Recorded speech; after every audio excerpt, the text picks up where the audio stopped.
উম্মাতের এক অংশ মানুষ তারা নবীকে অস্বীকার করে, তারা মুসলমান দাবি করে। মহানবী সাল্লাল্লাহু আলাইহি সাল্লামকে নিয়ে কটূক্তির জন্য মৃত্যুদণ্ডের বিধান রেখে আইন পাশের দাবি জানিয়েছেন মাদারীপুর 1 আসনের বাংলাদেশ খেলাফত মজলিসের সংসদ সদস্য সাইদ উদ্দিন আহমেদ হানজালা। একই সঙ্গে যারা হযরত মুহাম্মদ সাল্লাল্লাহু আলাইহি সাল্লামকে শেষ নবী হিসেবে মানেন না, তাদের অমুসলিম ঘোষণা করতে সংসদ থেকে আইন করার দাবি তুলেছেন তিনি।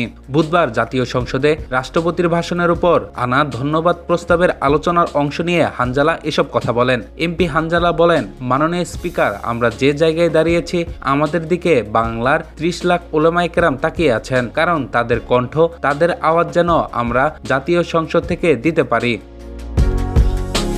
তিনি বলেন, উলামায়ে কেরামের একটি বড় দাবি হলো হযরত মুহাম্মদ সাল্লাল্লাহু আলাইহি সাল্লামকে শেষ নবী, তারপরে আর কোনো নবী নেই। কিন্তু দুঃখের সঙ্গে বলতে হয়, বাংলাদেশের একটি অংশ রয়েছে যারা নবীকে অস্বীকার করে, আবার মুসলমানও দাবি করে। এমপি হানজালা আরো বলেন, স্বাধীনতার পর থেকেই তাদের অমুসলিম ঘোষণার দাবিতে বহু আন্দোলন হয়েছে, অনেকেই জেল জুলুমের শিকার হয়েছেন, অনেককে শহীদ হতে হয়েছে, কিন্তু আজও সেই দাবি পূরণ হয়নি। এই অবস্থার আইনি নিষ্পত্তি চেয়ে প্রধানমন্ত্রীকে উদ্দেশ্য করে হানজালা বলেন, আপনি বাংলাদেশের একটি ইতিহাস রচনা করে যাবেন।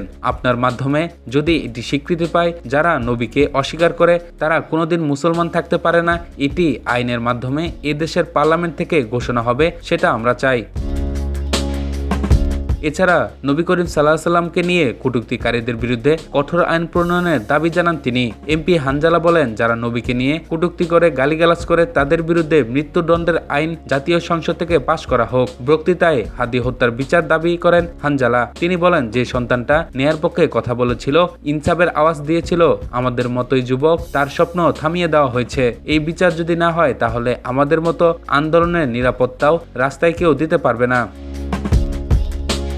পরে স্বরাষ্ট্রমন্ত্রীর দৃষ্টি আকর্ষণ করে হাদি হত্যার বিচার নিশ্চিত করার দাবি জানান খেলাফত মজলিসের এই সংসদ সদস্য।